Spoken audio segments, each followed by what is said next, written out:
Hello dear student, welcome back to our YouTube channel Vidyadayani. तो आज की इस वीडियो में हम बात करेंगे केमिस्ट्री चैप्टर 1 सॉलिड स्टेट के बारे में। इस वीडियो में हम बात करेंगे शॉर्ट आंसर टाइप क्वेश्चन और लॉन्ग आंसर टाइप क्वेश्चन के बारे में। इससे पहले मैंने आप लोगों को इस चैप्टर का ऑब्जेक्टिव करा रखा है। अगर वो आप लोगों ने नहीं देखा है तो आप विद्यादायनी के यूट्यूब चैनल पर जाकर प्ले लिस्ट सेक्शन में जाकर आप देख सकते हैं। और ये जो सारे क्वेश्चन मैं आपको करवा रहा हूँ, ये सारे आपके पी वाई क्यू है। पी वाई क्यू का मतलब हो गया कि प्रीवियस ईयर आस्क्ड क्वेश्चन, जो सारे प्रीवियस ईयर बिहार बोर्ड के एग्जामिनेशन में आया हुआ है और इम्पोर्टेंट क्वेश्चन है। कैसा क्वेश्चन करवाने जा रहे हैं? इम्पोर्टेंट क्वेश्चन है। तो बच्चों, यह लेक्चर 2024 में जो भी बच्चे बिहार बोर्ड का एग्जाम देंगे उनके लिए बहुत ही इम्पोर्टेंट है। तो आपसे ये गुजारिश है कि आप इसे ध्यानपूर्वक देखें। तो चलिए हम स्टार्ट करते हैं क्वेश्चन नंबर 1 के साथ। हमारा पहला क्वेश्चन है, what are crystalline solid and give example. Crystalline solid क्या होते हैं और इसके एग्जांपल बताएं। तो इसका आंसर हो जाएगा आपका क्रिस्टलाइन सॉलिड वैसे solid, crystalline solids are that solid which has following property, जिसके ये निम्नलिखित प्रॉपर्टीज है। पहला है लॉन्ग रेंज ऑर्डर होना चाहिए क्रिस्टलाइन सॉलिड का। An isotropic nature, an isotropic का मतलब हो गया कि properties, different properties, different properties in different direction. अगर हम डिफरेंट डायरेक्शन में जाए तो हमें डिफरेंट प्रॉपर्टीज मिले, उसका मतलब होता है एनाइसोट्रॉपिक इन नेचर। और थर्ड है आपका definite geometrical shape. Geometrical shape कैसा होना चाहिए? डिफिनिट होना चाहिए, प्रॉपर होना चाहिए।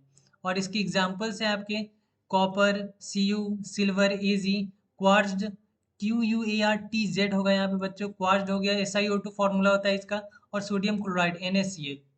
चलते हैं अपने नेक्स्ट क्वेश्चन पे।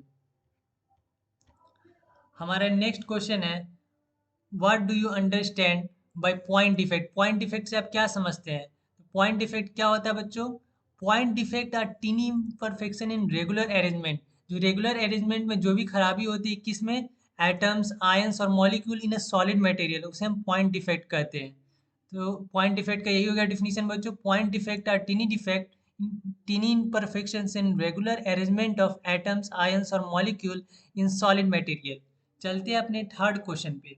हमारा थर्ड क्वेश्चन है, what is the difference between Schottky effect and Frenkel defect. ये बहुत ही इंपॉर्टेंट क्वेश्चन है, वीवीआई क्वेश्चन है, ये हर बार आपसे लगभग पूछा ही जाता है, तो इस पर जरूर ध्यान दीजिएगा। हमारा पहला डिफिनीशन है जो कि शॉर्टकी का है। तो डिफिनीशन कुछ इस प्रकार से है, when equal number of positive and negative ions are missing its own position and living a hole in crystal lattice is called solid defect. कह रहा है बच्चों, जब भी इक्वल नंबर ऑफ पॉजिटिव और नेगेटिव आयन किसी भी लैटिस से, क्रिस्टल लैटिस से मिसिंग होंगे, वो उस जगह पे होल एक क्रिएट करेंगे, तो उसे हम शॉर्टकी डिफेक्ट कहते हैं। इस केस में क्या होता है, अगर नंबर ऑफ आयंस घटेंगे पॉजिटिव और नेगेटिव आयंस, तो क्या होगा बच्चों? डेंसिटी घटेगा। तो ये लिखा हुआ है, in this case density of solid decreases, यही यहाँ पे लिखा हुआ है। और इसका एग्जांपल क्या है? Sodium chloride NaCl, calcium fluoride CH F2। चलते हैं अपना नेक्स्ट डिफिनीशन के बारे में देखते हैं। Frenkel defect. फ्रैंकल डिफेक्ट कहता है, फ्रैंकल डिफेक्ट ऐसा डिफेक्ट है, Frenkel defect is a defect, point defect in which ion is absent from its normal lattice and occupies its interstitial position. यहाँ पे इट्स होगा, ऑक्युपाइज जो कि उसका अंदर अंदरूनी जो पोजीशन होता है वहीं पे जाके ऑक्युपाई करता है उस पोजीशन को।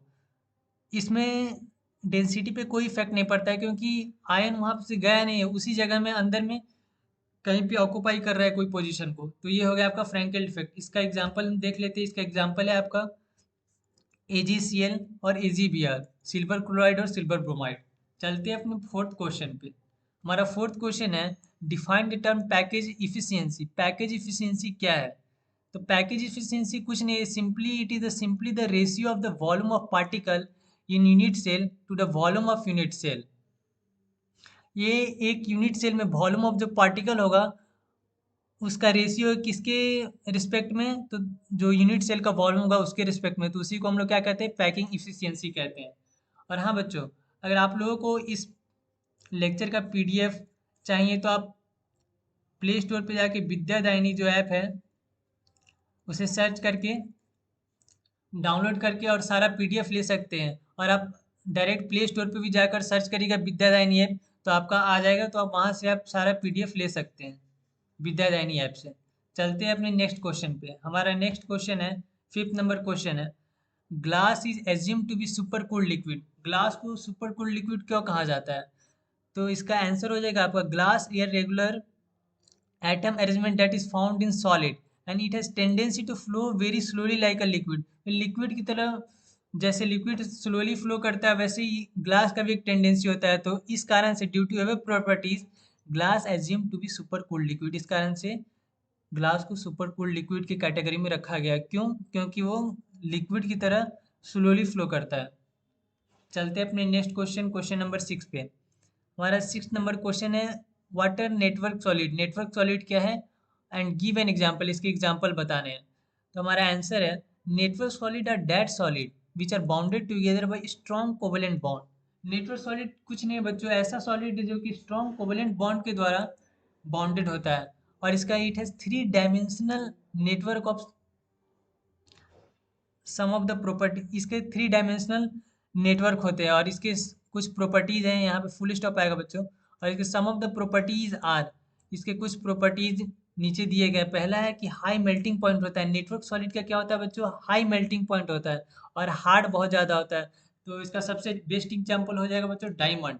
डायमंड आपको पता होगा सबसे हार्ड होता है। चलते अपने क्वेश्चन नंबर 7 पे। क्वेश्चन नंबर 7 हमारा एक न्यूमेरिकल टाइप क्वेश्चन है, तो चलिए स्टार्ट करते हैं। हमारा 7 नंबर क्वेश्चन कर रहा है, lithium form BCC crystal. Lithium जो है body centred cube crystal form कर रहा है। Calculate its atomic radius of lithium if the length of the side of unit cell of lithium is 351 picometer PM. हमें lithium का atomic radius calculate करना है। अगर उसका एक लेंथ का साइड जो है, साइड का लेंथ दिया हुआ है इस यूनिट सेल का, लिथियम की यूनिट सेल का 351 पिकोमीटर। तो हम जानते हैं बच्चों कि बीसीसी क्रिस्टल में रेडियस का हमारा जो होता है फॉर्मूला √3/4 इंटू ए होता है। यहाँ पे ए आपका लेंथ है, तो यहीं पे फॉर्मूला पे हम पुट करेंगे, ए का वैल्यू डालेंगे, तो हमारा आंसर क्या आ जाएगा बच्चों? 151 पिकोमीटर। चलते हैं अपने नेक्स्ट क्वेश्चन पे, क्वेश्चन नंबर 8 पे। हमें इसमें discuss briefly the structure of calcium chloride, caesium chloride. हमें इसमें सीजियम क्लोराइड के स्ट्रक्चर के बारे में डिस्कस करना है। तो चलिए, इसका आंसर है आपका, the structure of caesium chloride is known as body centred cube type which means unit cell has ion at the centre. हमारा जो सीजियम क्लोराइड होता है उसका body centre BCC cubic type structure होता है, जिसका मतलब है कि unit cell has a ion at a centre. एक यूनिट सेल इसमें आयन पे, एक यूनिट सेल इसमें सेंटर पे प्लेस्ड होगा, यूनिट सेल का एक आयन, और ऑपोजिटली जो चार्ज आयन है वो कॉर्नर पे प्लेस्ड होंगे, किसके? क्यूब के। In this structure the coordination of each ion is 8। इसमें कोऑर्डिनेशन नंबर होता है ईच आयन का, कितना होता है बच्चों? 8 होता है। सीजियम क्लोराइड में बच्चों याद रखिएगा, इसका कोऑर्डिनेशन नंबर जो होता है ईच आयन का 8 होता है। सो इसका रेडियस रेशियो कितना हो जाएगा बच्चों? 0.933। चलते हैं अपने क्वेश्चन नंबर 9 पे। हमारा क्वेश्चन नंबर 9 है, what is unit cell? Unit cell क्या है? Unit cell simply, unit cell is the smallest repeating structural unit in crystal lattice. किसी भी क्रिस्टल लैटिस में स्मॉलेस्ट रिपीटिंग स्ट्रक्चरल यूनिट है। चलते हैं अपने क्वेश्चन नंबर 10 पे।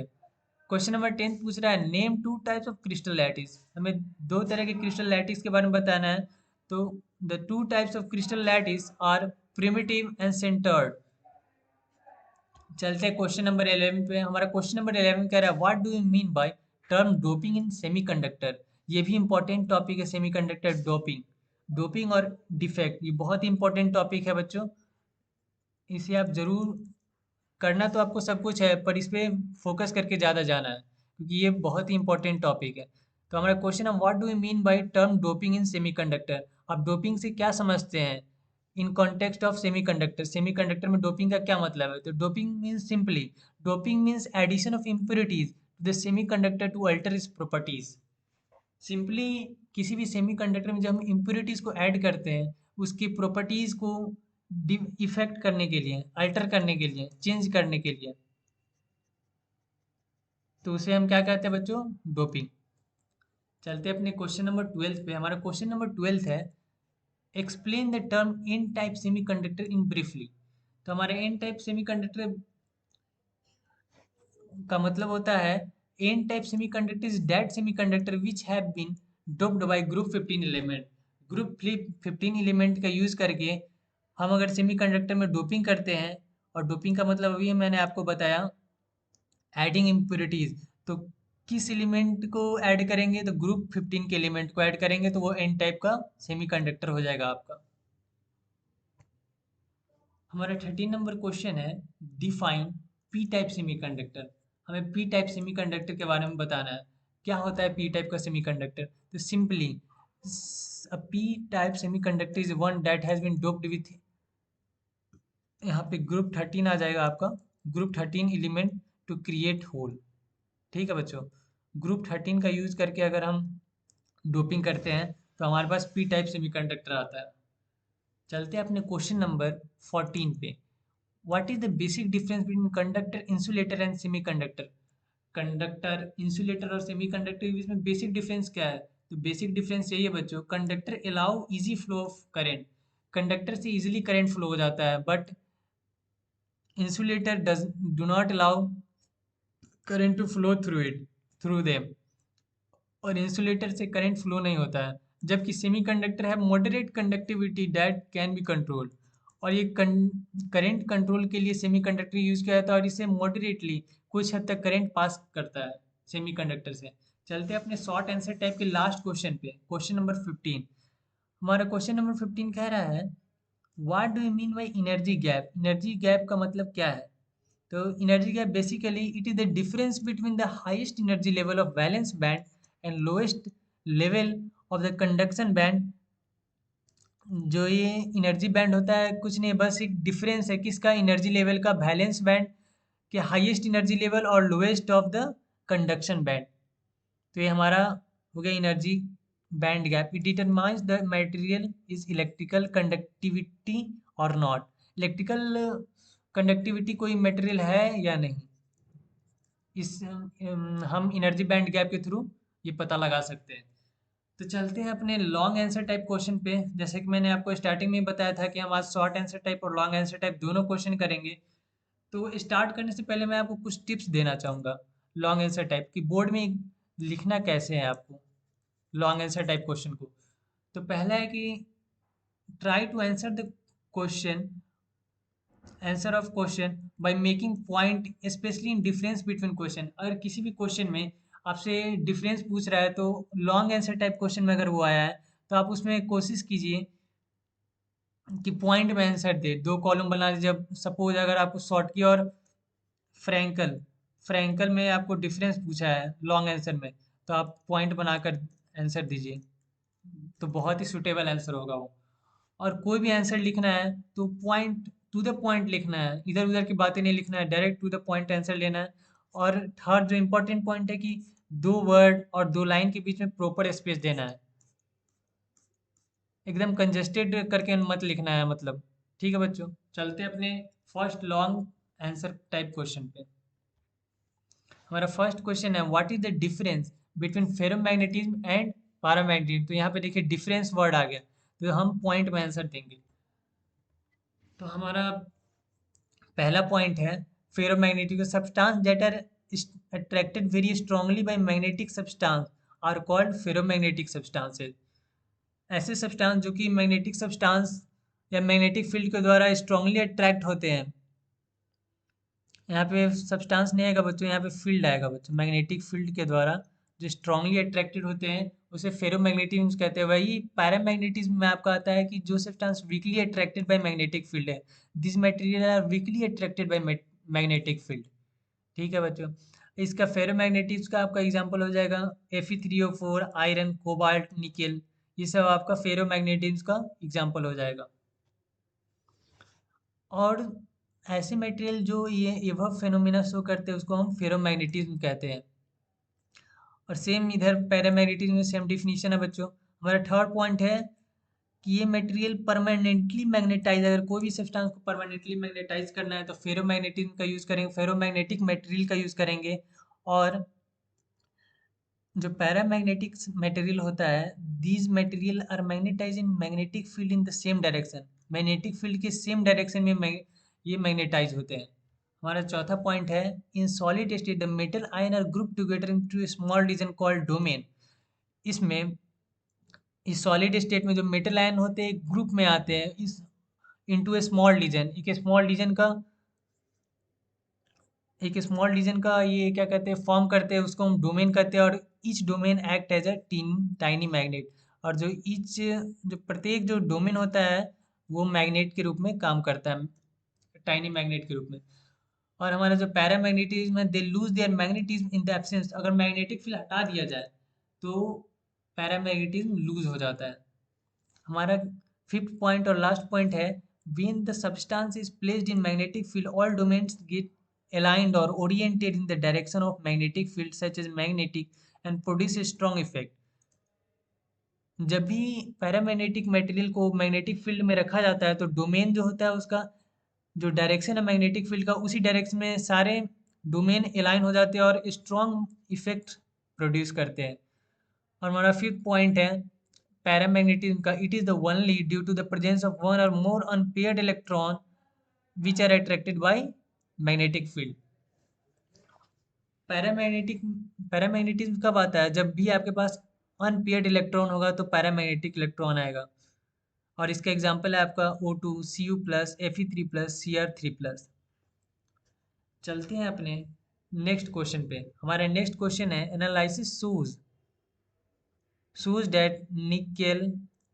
यहाँ पे थोड़ा मिस्टेक है बच्चों प्रिंटिंग में, इससे कोई दिक्कत नहीं है, आप सही कर लीजिए। निकेल है the formula NiO 0.98 oxygen 1.00। What is the fraction of nickel exist as Ni+2 and Ni+3 ions.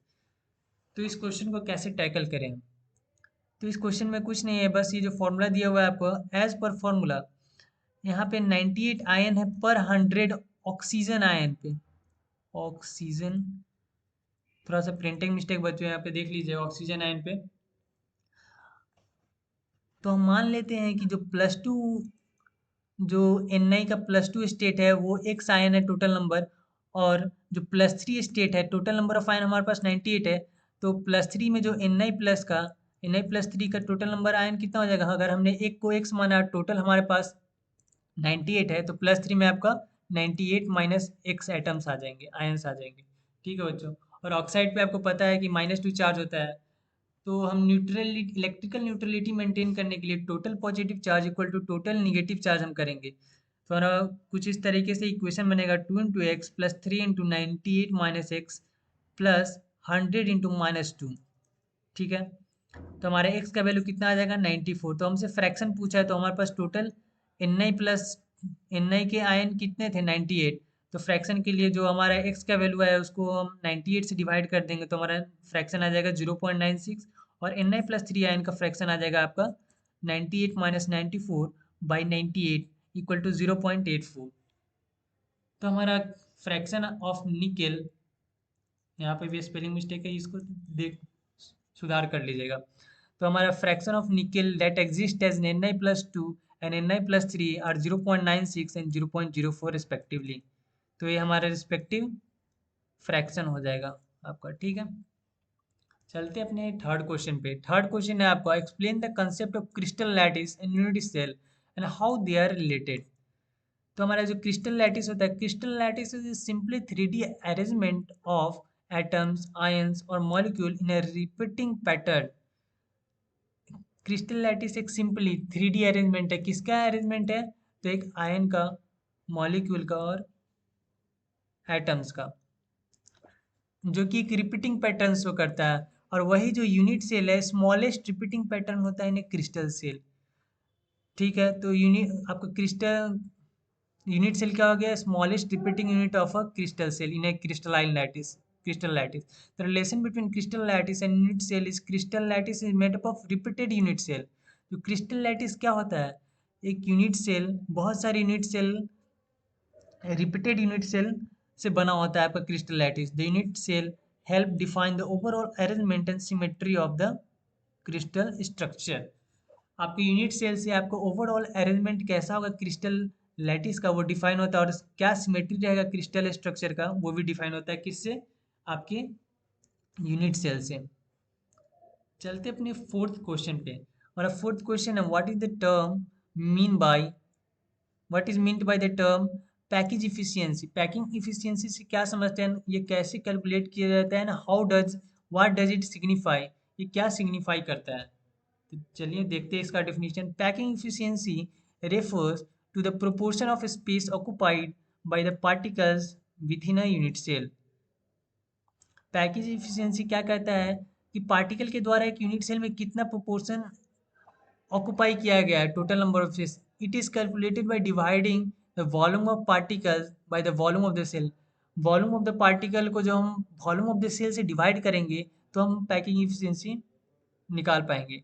और ये हमें क्या बताता है, it tells us how efficiently particles are arranged in crystal lattice. Crystal lattice में कितनी इफिशिएंटली पार्टिकल्स अरेंज्ड है। For example FCC face centred cubic packing has a higher order packing efficiency as compared to body centered cube due to the arrangement of particle। किसके कारण ज़्यादा packing efficiency? क्योंकि arrangement of particle के कारण इसमें ज़्यादा efficiency होता है। किसमें? FCC में in comparison of BCC body centred cubic. तो चलते हैं अपने लास्ट क्वेश्चन पे। हमारा लास्ट क्वेश्चन कह रहा है what is the concept of point defect in crystal and how do Schottky and Frenkel defect occur. Point defect क्या है और शॉर्टकी और फ्रैंकेल डिफेक्ट कैसे अकर मतलब कैसे आता है किसी भी क्रिस्टल लैटिस में। पॉइंट डिफेक्ट क्या है? Simply imperfection of a specific point in the crystal lattice। Schottky defects arise when an equal number of cation and anion are missing। Schottky defect कब आता है जब इक्वल नंबर ऑफ कटायन और अनायन किसी भी crystal lattice से missing होते तब आता है। To maintaining the electrical neutrality. और इस केस में क्या होता है, डेंसिटी डिक्रीज करता है बच्चों। और फ्रैंकेल डिफेक्ट कब आता है? Frenkel defect occurs when an ion moves from its regular lattice और place to an interstitial position. जब उसी क्रिस्टल लैटिस में कोई कटायन और अनायन अपने इंटरस्टिशियल पोजीशन पे चला जाता है तो हमारा फ्रैंकल डिफेक्ट आता है। These defect affect the material properties like conductivity. इसके कारण कौन कौन से प्रॉपर्टीज अफेक्ट होते हैं? कंडक्टिविटी हो गया आपका, स्टेबिलिटी हो गया। In ionic compound like NaCl Schottky defect create vacancies without disturbing the charge balance. While Frenkel defect अगर होता है कौन से कंपाउंड में? जहाँ पे large difference in ion size हो, जैसे कि AgBr सिल्वर ब्रोमाइड। तो आज की इस लेक्चर में इतना ही हम करते हैं और आप सभी को अगले लेक्चर में सॉल्यूशन का ऑब्जेक्टिव करवाया जाएगा बच्चों। ठीक है बच्चों।